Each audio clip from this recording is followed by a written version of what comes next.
नमस्कार दोस्तों, आज की जो वीडियो है उसमें हम बात करने वाले हैं क्लास 9 के इंग्लिश सब्जेक्ट के बी हाइव सेक्शन का लेसन 1 पार्ट 3 यानी प्रो सेक्शन का द फन दे हैड। अगर आपको इससे पहले का पार्ट 1 या पार्ट 2 देखना है तो आप ऊपर दिए गए लिंक पर जाओगे तो आपको वो वीडियो मिल जाएगा। इस वीडियो की बात करें, सबसे पहले हम बात करेंगे वर्ड मीनिंग की, फिर बात करेंगे हिंदी अनुवाद की। अगर आपको डायरेक्ट हिंदी अनुवाद पे जाना है तो आप वीडियो के डिटेल में जा सकते हैं। चलिए स्टार्ट करते हैं वर्ड मीनिंग। पहला जो वर्ड है वो है एडजस्टेड। एडजस्टेड मतलब सामंजस्य, मतलब एक सामंजस्य बनाना कि हाँ सब ऐसे रहते हैं, हम ऐसे रहते हैं तो हमें भी ऐसे रहना चाहिए। फिट मतलब स्वस्थ। ईच मतलब प्रत्येक, मतलब हर एक कोई। टॉट मतलब पढ़ाया, है ना, टीचर ने आपको पढ़ाया, पहले पढ़ाया तो टॉट बोलते हैं। डिफरेंटली मतलब अलग तरीके से, विभिन्न तरीके से या अलग तरीके से। फिर लिखा क्विकली, क्विकली मतलब जल्दी, फटाफट बोलते हैं ना, फटाफट करो, जल्दी करो। फिर दोस्त मतलब वो या वो लोग, ठीक है। हाफ मतलब आधा, ये तो पता ही आपको, एल साइलेंट होता है। हाफ मतलब क्या होता है, आधा, एक का आधा। फिर इसके बाद है फिनिश्ड। फिनिश मतलब होता है खत्म किया, कोई काम आप खत्म कर लेते हो तो बोलते हैं मैंने काम खत्म कर लिया। फिर कॉल्ड मतलब बुलाया या पुकारा। लॉक्ड अप मतलब, सॉरी लुक्ड अप, गलती हो गया। लुक्ड अप मतलब होता है देखा, आप कोई चीज देखते हो तो आप लुक्ड अप कर रहे होते हो। व्हेन मतलब कब या जब, प्रश्न के लिए कब, और जब आप किसी चीज का जवाब दे रहे हो तो जब के लिए व्हेन का यूज करते हैं। नाउ मतलब अब। प्रोबेबली मतलब शायद या लगभग, दोनों हो सकता है, शायद और लगभग, ये दोनों यूज कर सकते हैं। और टू मतलब होता है बहुत या भी, जैसे बोलते हैं ना हम भी, तुम भी, वो वाला भी। फिर कैन मतलब सकता है, सकती है, इस तरह यूज कर सकते हैं। अभी हम जब पढ़ेंगे एक्सप्लेनेशन उसमें आएगा। इसके बाद लिखा है नॉन चैरेंटली। नॉन चैरेंटली मतलब उदासीनता, मतलब उदास होकर। फिर वॉकड अवे मतलब चला गया, कहीं आप चले जाते हो, चलते चलते तो आप वॉकड अवे हो जाते हो, ठीक है। डस्टी मतलब धूल से भरी या धूल भरी बोल सकते हैं, धूल से भरी। टग्ड, टग्ड मतलब होता है दबाया, जब किसी चीज को आप दबाते हो, अच्छा उसको चिपका के रखते हो तो टग्ड करते हो। फिर लिखा बीनीथ। बीनीथ मतलब होता है नीचे, किसी चीज के नीचे अगर आप कुछ दबाते हो तो टग्ड हो गया दबाना, बीनीथ मतलब नीचे। एक्सेप्ट मतलब के अलावा, उसके अलावा बोलते हैं ना, इसके अलावा हमें ये चाहिए जरूर। बिकॉज मतलब क्योंकि, और इफ मतलब होता है कि, बोलते हैं ना हम तुमसे ये बात करना चाहते हैं कि।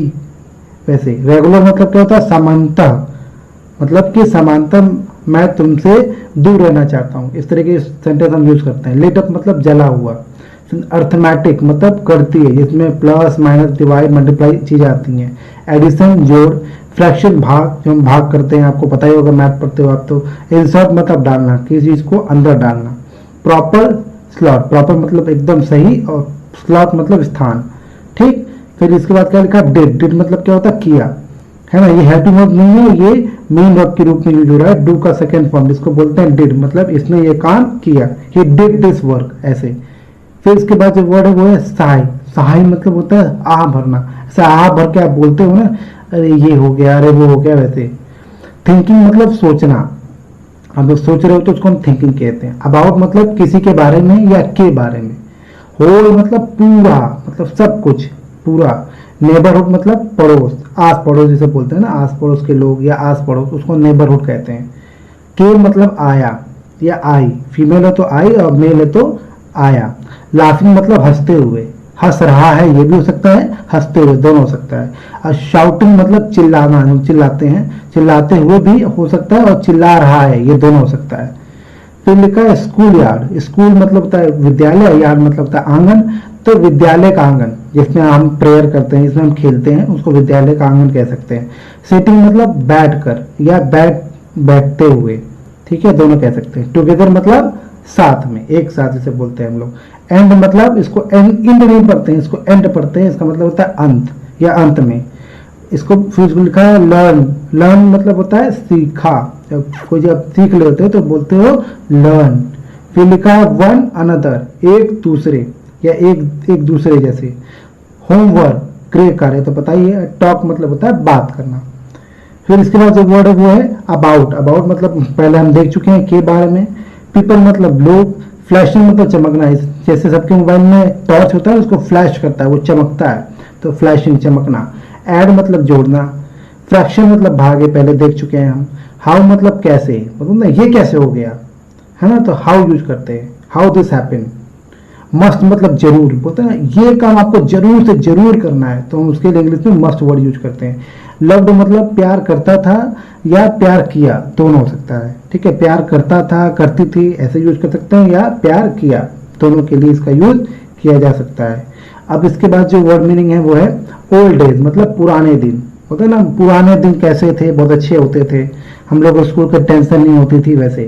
फन मतलब मस्ती, यट मतलब फिर भी, होता है ना, फिर चलो कुछ भी, फिर भी तो स्कूल जाना ही है, मजबूरी है, ऐसे बोलते हैं ना लोग। मोर मतलब ज्यादा, मतलब किसी चीज से थोड़ा ज्यादा। सेड मतलब कहा, कोई बात आप कहते हो, कह चुके होते हो तो हम सेड कहते हैं, मतलब कहा। रीड मतलब पढ़ना, इसका सेकेंड फॉर्म भी हो सकता है रेड, जिसका मतलब होता है पढ़ा। फिर लिखा लास्ट में वेटिंग, वेटिंग मतलब क्या होता है, इंतजार कर रहे हैं या इंतजार करते हुए, दोनों हो सकता है। तो ये सब वर्ड मीनिंग जो है अभी हम अनुवाद में देखेंगे। अगर आपको कोई दिक्कत परेशानी है तो मुझे कमेंट बॉक्स में बताइए। चलिए अब स्टार्ट करते हैं एक्सप्लेनेशन। अगर आपके पास बुक है तो बुक खोल लीजिए, अदरवाइज आप वीडियो से भी समझ सकते हैं। चलिए अब स्टार्ट करते हैं।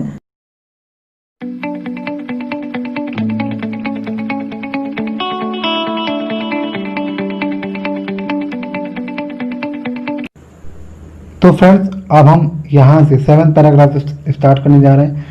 जो आपको दिख रहा है हाईलाइटेड वो हम पढ़ेंगे, उसके बाद नीचे पढ़ेंगे।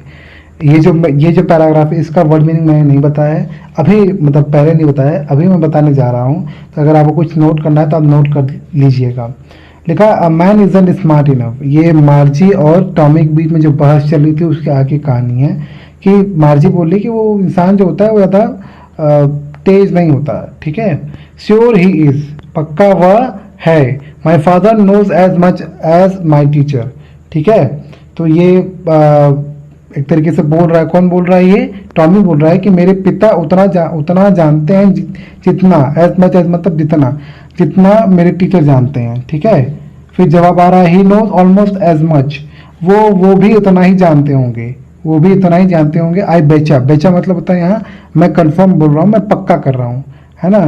तो मैं पक्का बोल रहा हूँ कि मतलब एक तरीके से मैं पक्का एकदम पक्का बता रहा हूँ कि जितना मेरे पिता जानते होंगे उतना ही मेरे टीचर भी जानते होंगे, तो वो स्मार्ट होंगे।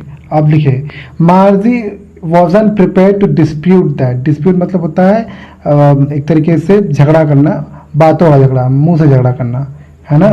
तो लिखा है कि जो मार्जी थी वो तैयार नहीं थी बहस के लिए। डिस्प्यूट मतलब बहस कर सकते हो कि बहस के लिए तैयार नहीं थी, ठीक। डैट उस बहस के लिए जो टॉमी कर रहा था, किससे, मार्जी से, कि पुराने टीचर कैसे होते थे। लिखा शी सेड, उसने कहा I wouldn't want a strange man in my house to teach me. I wouldn't, मैं नहीं चाहती कि कोई स्ट्रेंज मतलब कोई अजनबी। स्ट्रेंज मतलब क्या होता है, अजनबी। आप नोट करना चाहो तो नोट कर लो, फिर से बता रहा हूँ। स्मार्ट मतलब होता है बहुत ज़्यादा बुद्धिमान एक तरीके से। इनफ मतलब होता है पर्याप्त। श्योर मतलब पक्का। नोज मतलब जानता है। एज मच एज मतलब जितना बोलते हैं। और ऑलमोस्ट मतलब होता है लगभग।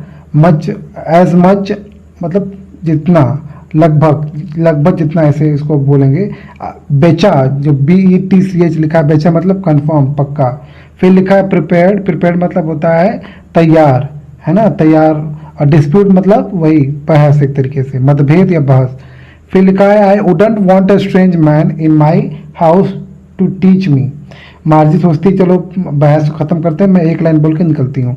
तो मार्जी बोलती है कि आई वुडंट वांट, मैं नहीं चाहती कोई स्ट्रेंज मैन, कोई अजनबी मुझे मेरे घर आके पढ़ाए। मतलब कहने मतलब पुराने ज़माने में वो बोल रही है कि पुराने ज़माने में जो टीचर पढ़ाते थे तो मार्जी को लगता है कि वो जो टीचर थे वो घर आके पढ़ाते थे, ठीक है। तो वही मार्जी बोल रही है मैं पसंद नहीं करती कोई अजनबी मेरे घर आकर मुझे पढ़ाए। अब देखिए आगे क्या लिखा है।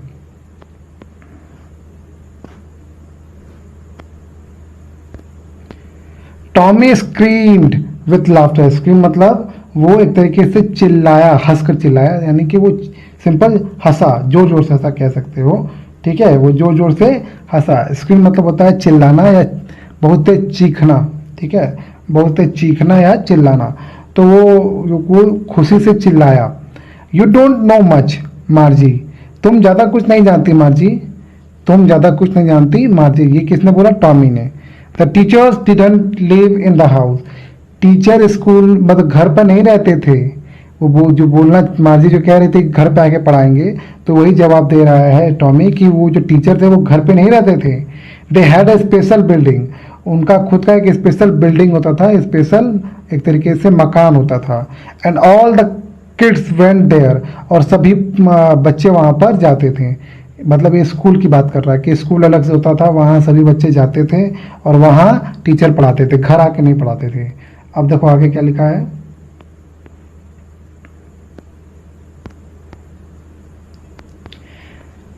इसको अंडरलाइन कर दिया मैंने।